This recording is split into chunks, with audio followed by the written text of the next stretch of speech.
সকালবেলা 6টা বাজে ঘুমের থেকে উঠে গোসল করে তারপর আমরা কাজে যাই। এমনও দিন আছে আমরা সকালবেলা নাস্তাও করি না। রাতের 8টার পরে আসি কাজ থেকে, আইসা যে খানা খাবো ওই শক্তিটাও থাকে না, সেখানে আমাদেরকে রান্না করে তারপর খাইতে হয়। আমাদের কোনো ছুটি নাই। একদিন আমরা ছুটি পাই, ওই দিন আমরা ঘর গুছাইতে, কাপড় ধুইতে, এটা সেটা করতে করতে চলে যায়। কাপড় ধোয়ার জন্য যে মানুষ রাখলে তো টাকা যাবে, বেতন দিতে হবে ওদের।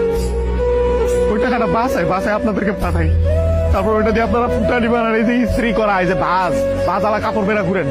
আর এই যে কাপড়, আমরা কাপড় পরতে পারি না ওইখানে। এই যে এখানে দেখেন না ভালো ভালো কাপড় পরে ঘুরতেছি, এটা খালি আব্বা আম্মা আত্মীয় স্বজন দেখে ভাবে যে পোলা অনেক সুখে আছে। ওখানে তো জামা কাপড় পরার টাইমই পাই না আমরা। কখন জামা কাপড় পরবো? সারাদিন তো ইউনিফর্ম পরেই থাকা লাগে।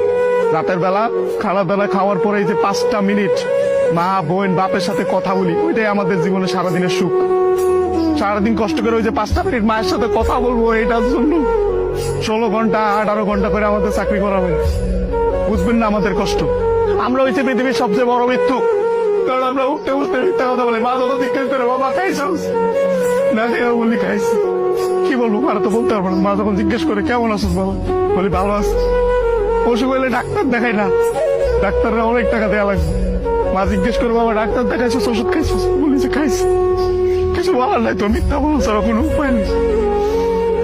আমাদের মতো মৃত্যু কার কেউ নেই। আমাদের কোনো ঈদ নাই ভাই, ঈদ করেন আপনারা। আমরা সেবাই পোলাও পরবা খাইতে পারি না। সকালবেলা উইটা নামাজ পড়তে গিয়ে আইসা